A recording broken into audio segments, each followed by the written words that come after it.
My God, why have you forsaken me? Why are you so far from saving me, so far from the words of my groaning? What situations in your life have caused you to question God in this way? How does God answer? Well, let's find that out today.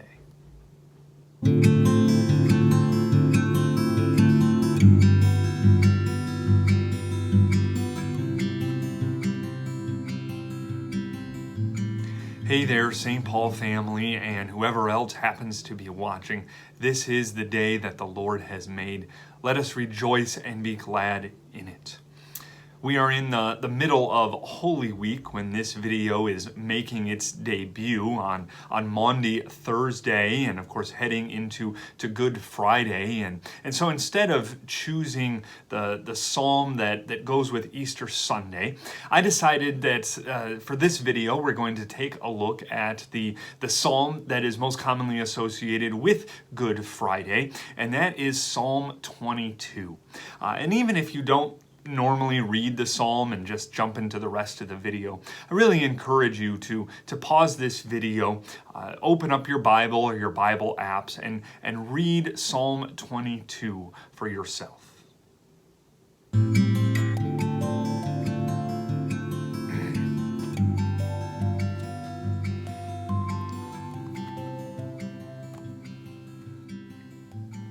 There are so many words and themes to choose from in this beautiful psalm.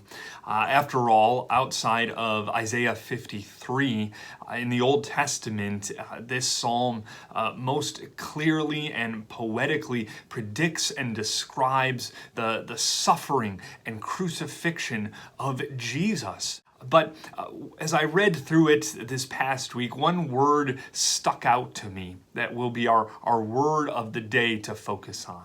And that is the word far. And we first come across it in verse 1. My God, why have you forsaken me? Why are you so far from saving me from the words of my groaning?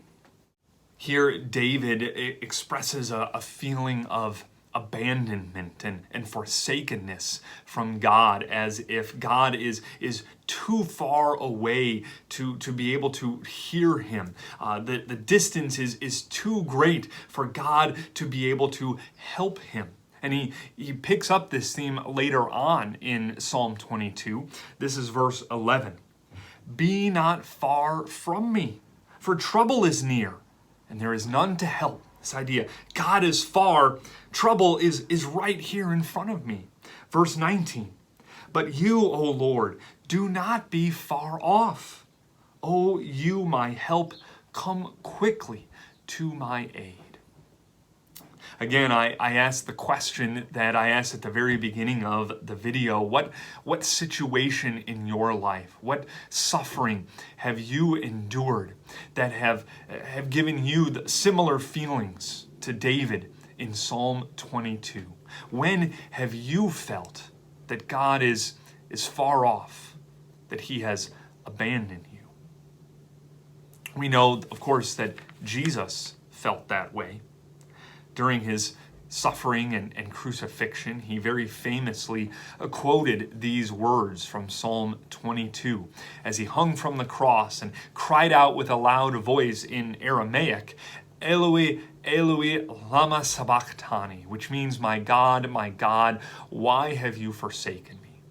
Other than some there who thought that Jesus was crying out for Elijah, most Jews would have recognized the opening line of Psalm 22 and probably could have continued quoting that psalm all the way through. It'd be like if I started saying the words of the Lord's Prayer, Our Father who art in heaven. You would be able to jump in and say the rest of the prayer along with me. And so we shouldn't just stop at the very beginning of Psalm 22, because that's not where Psalm 22 stops. It starts with this cry of forsakenness and abandonment, and it continues describing this great suffering that Jesus himself will eventually go through. But Psalm 22 ends on a note of trust and of hope. And the turn comes in verse 22. If you look at it, I encourage you to kind of see the shift that takes place. But I want to read especially verse 24. For he has not despised or abhorred the affliction of the afflicted. He has not hidden his face from him, but has heard when he cried to him.